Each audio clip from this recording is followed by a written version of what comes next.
ನಮ್ಮ ಎಕ್ಸ್ಪ್ರೆಸ್ ನಲ್ಲಿ 4 time MLA ಇಂಥ ಸ್ಪೀಕರ್ ನೋಡಿಲ್ಲ. ಹೇಳ್ತಾ ಇದೀನಿ, ಐ ಆಮ್ ಅಗ್ರಿ. ನಿಮ್ಮ ಹತ್ರ ರಿಪೋರ್ಟ್ ಕಾರ್ಡ್ ಚೆನ್ನಾಗಿದೆ, ಆದ್ರೆ ಜನರ ಹತ್ರ ನಮ್ ರಿಪೋರ್ಟ್ ಕಾರ್ಡ್ ಹಾಳಾಗ್ತಾ ಇದೆ. ಅವ್ರಿಗೆ ಭೇಟಿ ಆಗಕ್ ಆಗ್ತಾ ಇಲ್ಲ. 3 ದಿನ ಆಯ್ತು ನಾನು ಜನರಿಗೆ ಮಾನ್ಯ ಸಭಾಧ್ಯಕ್ಷ ತಾವು ಹೊಸ ಈ ಕಾನೂನು ಮಾಡ್ತಾ ಇದ್ರಿ. ಎಲ್ಲಾ ಕಾನೂನು ಓಕೆ, ಬಟ್ ಈ ರಾತ್ರಿ 11 ಗಂಟೆ ಇರಬೇಕು, ವಾಪಸ್ 7 ಗಂಟೆಗೆ ಬರಬೇಕು. ನಾನು ಬಂದಿನಿ 7:35ಗೆ. ಬೇರೆ ಜನಾಗೆ ಊರಿನ ನಮ್ದು ಕಾರ್ಯಕರ್ತ ಬಂದ್ರೆ ಭೇಟಿಗ. ಅದಕ್ಕಾಗಿ ತಾವು 2-3 ದಿವಸ ಅಸೆಂಬ್ಲಿ ಮುಂದೆ ಹಾಕ್ರಿ, ತೊಂದರೆ ಇಲ್ಲ. ಬಟ್ 11 ಒಂದೇ ಇರಬೇಕು, 7:38 ಬರಬೇಕು. ಥೋಡಾ ಅಡಚಣೆ ಆಗ್ತದೆ ಸಭಾಧ್ಯಕ್ಷ. ಇದು ಅಧಿವೇಶನ ನಡೆಯೋದೊಮ್ಮೆ 3 ತಿಂಗಳಿಗೆ ಒಮ್ಮೆ. ಇಲ್ಲ, ಅಧಿವೇಶನ ನಾವು 2-3 ದಿನ ಸ್ಟೇಷನ್ ಮಾಡ್ರಿ, ಅಲ್ಲಿ 1 ವೀಕ್ ಮುಂದೆ ಹಾಕ್ರಿ. ತಾವು ತಾವ್ದಿ ತಕ್ಲೀಫ್ ಎಲ್ಲಾರಿಗೆ ಪಟ್ಟಳ್ರಿ. ಕರೆಕ್ಟ್.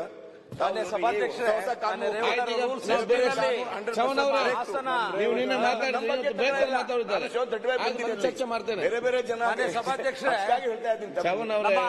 ಹಾಸನ ಕೃಷಿ ವಿಶ್ವವಿದ್ಯಾಲಯವನ್ನ ರೂಲ್ 16 ಮಾಡಬೇಕು. ಈ ಬಗ್ಗೆ ಅಧ್ಯಕ್ಷರೇ ಚವ್ಹಾಣ್ ಅವ್ರು ಹೇಳ್ತಾ ಇರೋದು, ಒಂದ್ ನಿಮಿಷ ನಿಮ್ ಜೊತೆ ಇದ್ರ ಬಗ್ಗೆ ನಿಮ್ ಜೊತೆ ಇದ್ದೀನಿ. ಚವ್ಹಾಣ್ ಸಾಹೇಬ್ರು ಏನ್ ಹೇಳ್ತಾರೆ ಸರ್, ನಮ್ಮ ಭಾಗದಲ್ಲಿ ಏನಾಗ್ತದೆ, ಸದನ ಇದ್ದಾಗ ಒಂದು ಕುತೂಹಲನೂ ಇರ್ತದೆ, ಮತ್ತೆ ಎಲ್ಲರ ಮಂತ್ರಿಗಳು ಸಿಗ್ತಾರೆ, MLAಗಳು ಸಿಗ್ತಾರೆ ಅಂದ್ಬಿಟ್ಟು ಅರ್ಜಿಗಳು ತಗೊಂಡು ಬಂದ್ಬಿಡ್ತಾರೆ. KK ಎಕ್ಸ್ಪ್ರೆಸ್, ಉದ್ಯಾನ ಎಕ್ಸ್ಪ್ರೆಸ್, ಸೋಲಾಪುರ್ ಎಕ್ಸ್ಪ್ರೆಸ್ ಅಲ್ಲಿ ನೀವು 8 ಗಂಟೆಗೆ ಕಳೆದ್ಬಿಟ್ರೆ ಜನಕ್ಕೆ ಭೇಟಿನೇ ಆಗಕ್ಕಾಗಲ್ಲ ಸರ್. ಆಮೇಲೆ ನೀವು ಅದು ಹೊಸದು AI ಬೇರೆ ಹಾಕ್ಬಿಟ್ಟಿದ್ದೀರಾ. ಅಲ್ಲಿ ಯಾರು ಬರ್ತಾರೆ, ಯಾರು ಹೋಗ್ತಾರೆ, ಹೇಗ್ ಕೂಡ್ತಾರೆ, ಏನ್ ಮಾಡ್ತಾರೆ, ಎಷ್ಟೊತ್ತಿದ್ದಾರೆ ಅಂತ ನೀವು ಕೊಡ್ತೀರಾ. ನಿಮ್ಮ ಹತ್ರ ರಿಪೋರ್ಟ್ ಕಾರ್ಡ್ ಚೆನ್ನಾಗಿದೆ, ಆದ್ರೆ ಜನರ ಹತ್ರ ನಮ್ ರಿಪೋರ್ಟ್ ಕಾರ್ಡ್ ಹಾಳಾಗ್ತಾ ಇದೆ. ಅವ್ರಿಗೆ ಭೇಟಿ ಆಗಕ್ ಆಗ್ತಾ ಇಲ್ಲ. 3 ದಿನ ಆಯ್ತು ನಾನು ಜನರಿಗೆ ಮಾನ್ಯ ಸಭಾಧ್ಯಕ್ಷ ಸೂಚನೆ ಎಲ್ಲ ಸೆಟ್ ಆಯ್ತಾ? ತಕರಾರಿಲ್ಲ ಅಧ್ಯಕ್ಷರೇ, ನೀವು ನಡೆಸಿ. ಅಧಿವೇಶನಕ್ಕೆ ಬರೋದು ನಮ್ ಕರ್ತವ್ಯ. ವಿಧಾನಸೌಧ ಕೂಡ್ಲಿಕ್ಕೆ ಜನರು ನಮಗೆ ಆಯ್ಕೆ ಮಾಡಿ ಕರೆಸ್ತಾರೆ. ಬಟ್ ಅವ್ರು ಹೇಳಿದಾಗ ಸ್ವಲ್ಪ ಜನರಿಗೆ ಭೇಟಿ ಮಾಡ್ಲಿಕ್ಕೆ ಅನುಕೂಲ ಮಾಡಿಕೊಟ್ರೆ ನಮಗೆ ಜನರ ರಿಪೋರ್ಟ್ ಕಾರ್ಡ್ ಅಲ್ಲೂ ಸ್ವಲ್ಪ ನಮಗೆ ಒಳ್ಳೆ ನಂಬರ್ ಸಿಗುತ್ತೆ ಅಂತ ಅಷ್ಟೇ. ನಮ್ ತಕರಾರಿಲ್ಲ, ಎಕ್ಸ್ಟೆನ್ಷನ್ ಮಾಡಿ ಅಧಿವೇಶನ ಆಯ್ತು. HK ಪಾಟೀಲ್ ಚವ್ಹಾಣ್ ಅವರೇ, ಈಗ ರೇವಣ್ಣ ಒಂದು ನಿಯಮಾವಳಿ ತಂದಿದ್ದಾರೆ, ಅದೊಂದು ಮನಸ್ಸು ಚವ್ಹಾಣ್ ಅವರಿಗೆ ನಾನು ಪರವಾಗಿ ಹೇಳ್ತಾ ಇಲ್ಲ, ಬರ್ತಾ ಇದ್ದೀನಿ ನಾನು. ಚವ್ಹಾಣ್ ಅವರಿಗೆ, ಮಾನ್ಯ ರೇವಣ್ಣ ಅವರಿಗೆ ವಿನಂತಿ ಮಾಡಿಕೊಳ್ಳೋದು ಇಷ್ಟೇ. ನಾನು ನಮ್ಮ ಸಭಾಧ್ಯಕ್ಷರು ಒಂದು ದಾಖಲೆ ಮಾಡೋದಕ್ಕೆ ನಮ್ಮೆಲ್ಲರನ್ನ ಕರ್ಕೊಂಡು ದಾಪಗಾಲ ಹಾಕ್ತಾ ಇದ್ದಾರೆ. ಬಹುಶಃ ನಮ್ಮ ವಿಧಾನಸಭೆ ನಡೀತಕ್ಕಂಥ ಒಟ್ಟು ಸಮಯ ಹೊಸಬರಿಗೆಲ್ಲ ಪಾಲ್ಗೊಳ್ಳೋದಕ್ಕೆ ಅವಕಾಶ ಮಾಡಿಕೊಟ್ಟಿರೋದು, ಇದು ನಮ್ಮ ಗಿನ್ನೀಸ್ ಬುಕ್ ಆಫ್ ರೆಕಾರ್ಡ್ಸ್ನಲ್ಲಿ ಬರೋದಕ್ಕೆ ಸಾಧ್ಯ ಇದೆ. ಅದಕ್ಕೆ ಅವ್ರಿಗೆ ಶಕ್ತಿ ತುಂಬೋ ಕೆಲಸ ಒಂದು ಕಡೆ ಮಾಡೋಣ.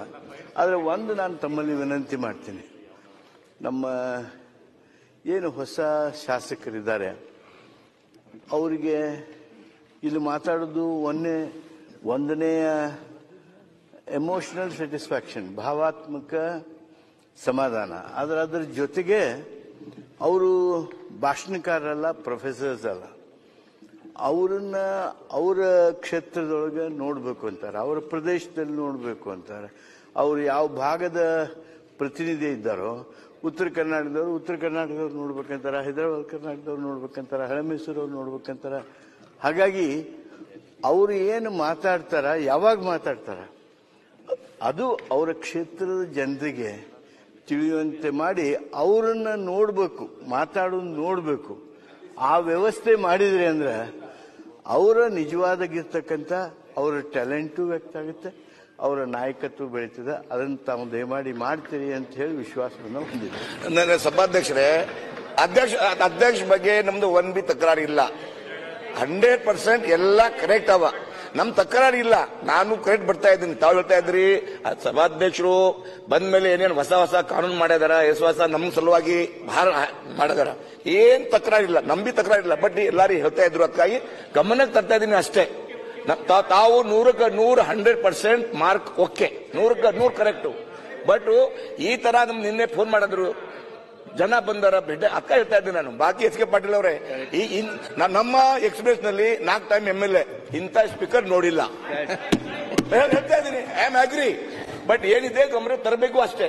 ಈಗ ಯಾವ ಪಕ್ಷ ಇರ್ಲಿ, ಆಯ್ತು. ಸದನ್ ಇದೆ, ತಾವು ಬಾಸ್ ಇದ್ರಿ ಹೇಳ್ಬೇಕು ಅಷ್ಟೇ. ಓಕೆ ಶ್ರೀನಿವಾಸ ಒಂದು ನಿಮಿಷ, ಒಂದ್ ಸೆಕೆಂಡ್. ನಿಮಗೊಂದು ಅಭಿನಂದನೆಗಳು.